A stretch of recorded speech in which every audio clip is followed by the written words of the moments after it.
আমরা হাঁসের খাবার বাঁচানোর জন্য নতুন একটি খাবার তার সাথে অ্যাড করতে যাচ্ছি। পাতাকপি মামা কাটছে, দেখি পাতাকপি হাঁসে খায় কেমন। আজকে প্রথম আমরা ট্রাই করব যে হাঁসে এই পাতাকপিটা খাই কিনা। মামা এখানে এটা ধানের কুড়ো বলে, আমরা মামার কাছে শুনবো যে মামা এই নতুন খাবারটা দিয়ে দিতে চাচ্ছে বা কী কারণে দিতে চাচ্ছে। মামা, আপনি যে আজকে পাতাকপি এবং কুড়ো দুটো মিক্স করতেছেন, নতুন কিছু খাবার দিতে চাচ্ছেন, কেন এই খাবারটা মানে কী কারণে দিতে চাচ্ছেন? আসসালামু আলাইকুম। আমার পিকিং স্টার 13 এর বেবির বয়স আজকে 12 দিন। আমরা প্রতিনিয়ত এদেরকে ফিডই খাওয়াই, নাহার ফিড। তো আজকে আমি কিছু খাবার বাঁচানো অনলাইনে ভিডিওতে দেখি যে খাবার বাঁচানোর জন্য সবাই পাতাকপি, ধানের কুড়া এবং ফিড একসাথে মিক্স করে খাওয়াচ্ছে। তো তারা বলতেছে যে খাবার অনেকটা এতে কম, খাবারের পরিমাণ অনেকটা কম লাগে। তো সেই হিসাবে আমি আজকে, যেহেতু আমার বাচ্চার বেবিগুলোর 12 দিন বয়স, এই জন্য আমি আজকে ট্রাই করবো যে আসলে মূলত পরীক্ষামূলক যে তারা খায় কিনা। এই জন্য আমি অল্প কিছু পরিমাণ এই যে ধানের গুঁড়ো নিয়েছি এবং একটা পাতাকপির হাফ পরিমাণ পাতাকপি নিয়েছি। এতে ফিডের পরিমাণ বেশি থাকবে আর কুড়া এবং পাতাকপির পরিমাণ একটু কম। তো সবাই দেখেন, আমি এই যে একটু শুরু করতেছি মাখানো। প্রথমে আমি ধানের অল্প কিছু কুড়া দিলাম, এবার আমি এই যে পাতাকপিগুলো কাটলাম, কেটে ভেঙে নিলাম। নেওয়ার পরে পুরো পাতাকপিগুলো দিচ্ছি। মামা কুড়ো দেওয়ার পরে পাতাকপি দিল, পাতাকপি কুচি দিল, দেওয়ার পর ফিট হয়তো দেবে এরপরে। হ্যাঁ, এরপরে আমরা ফিট দেবো। নাহার ফিট, ফিডের পরিমাণ একটু কম পড়ে গেছে, ফিড আরেকটু দিতে হবে। আমি আরেকটু ফিড দিয়ে দিই।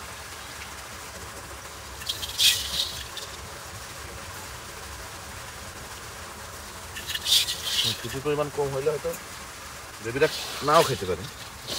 যেহেতু আজকে পরীক্ষামূলক, কারণে ফিটের পরিমাণ একটু বেশি থাকাই ভালো। এখানে কি পানি দেবেন হালকা? হালকা পানিতে দিতে হবে, না দিলে তো তারা এই করে খেতে পারবে না।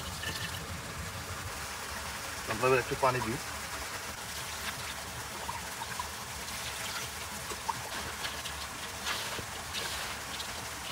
আমাদের মাখানো শেষ।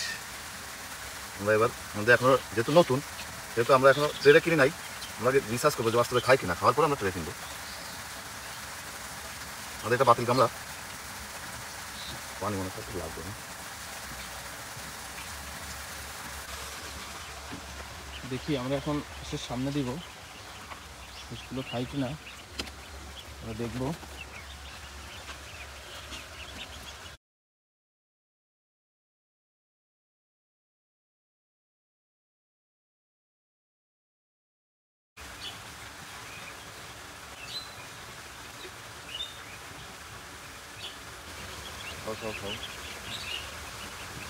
একটা হাঁস যদি করে মামা, তারপরে সবগুলো যাবে না, একটা প্রথমে হাঁস করে যাওয়ার দরকার। দেখা যাক, আমাকে হাঁসে খাইতে দিয়েছিলাম, এগুলো সম্পূর্ণ খাইছে কিনা।